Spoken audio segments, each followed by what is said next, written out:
Ternyata wanita mabuk itu sudah masuk jebakan sang supir taksi. Supir taksi itu membuang ponsel wanita mabuk itu. Sambil melihat catatan kecilnya, detektif itu pergi ke sebuah bengkel mobil. Ia melakukan wawancara dengan montir bengkel itu. Ia bertanya apa ada taksi mewah yang datang ke sini untuk diperbaiki. Mobil itu hanya penyok saja dan tidak ada kecelakaan serius. Detektif itu memberikan sebuah alat perekam kepada Soa. Selama penyelidikan, detektif itu ternyata merekam suara para supir taksi mewah itu. Soa menunggu di dalam sambil mendengarkan apakah ada suara yang persis sama dengan yang ia dengar. Dengan berbagai cara penyelidikan pun dilakukan. Detektif itu memberikan sepotong roti kacang merah kepada Soa. Dan Selki hanya melihat saja. Tapi sayangnya tidak ada bagian untuk Selki. Detektif pun melatih Selki, sang anjing kesayangan Soa. Penyelidikan pun dilakukan sampai malam hari. Namun belum satu pun menemukan bukti petunjuknya. Dengan kesal, Gisap mencoret spanduk yang terpasang di jalan itu. Tampak dari kejauhan ada seseorang yang mengintainya. Ternyata dia adalah sang supir taksi misterius itu. Sambil menyalakan rokoknya, ia melihat Gisap dari kejauhan. Gisap tidak menyadari hal tersebut.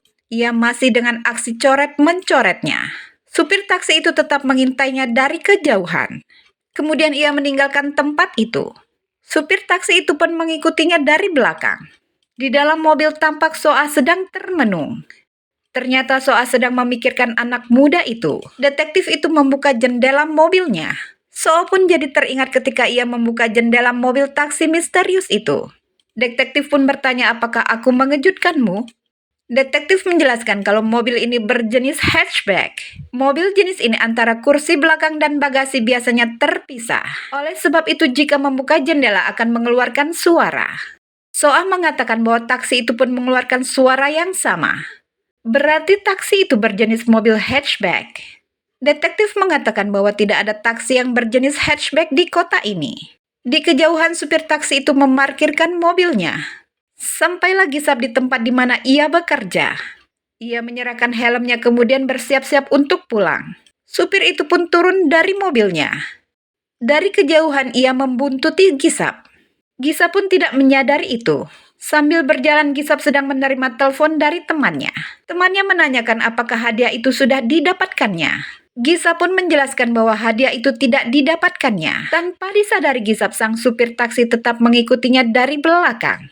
Di dalam mobil, detektif mencoba menelpon Gisap kembali. Namun telepon tidak tersambung karena ada nada sibuk. Gisap masih sibuk dengan pembicaraan di teleponnya. Sang supir taksi itu tetap mengikutinya dari belakang. Di teleponnya Gisap menceritakan kesaksiannya dengan temannya. Supir taksi itu mendengar pembicaraannya.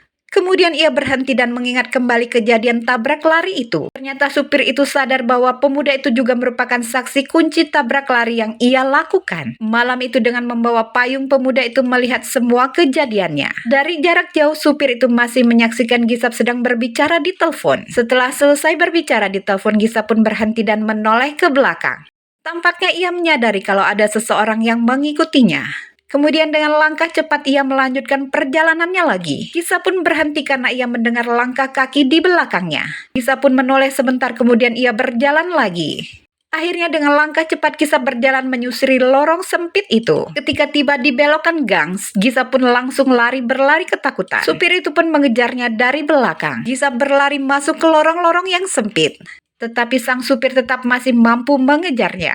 Tibalah Gisap di jalanan yang menurun. Ia langsung melompati dinding tembok itu kemudian ia terguling. Dengan cepat ia langsung berdiri dan berlari menghindari si supir. Si supir taksi itu kehilangan jejak Gisap.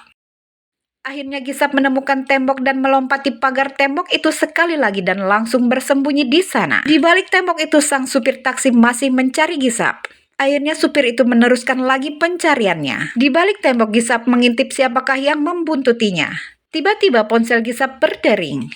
Tetapi deringan ponsel Gisap sempat didengar oleh sang supir. Ternyata yang menelpon Gisap itu adalah detektif. Tetapi nomor yang dituju pun tidak bisa dihubungi.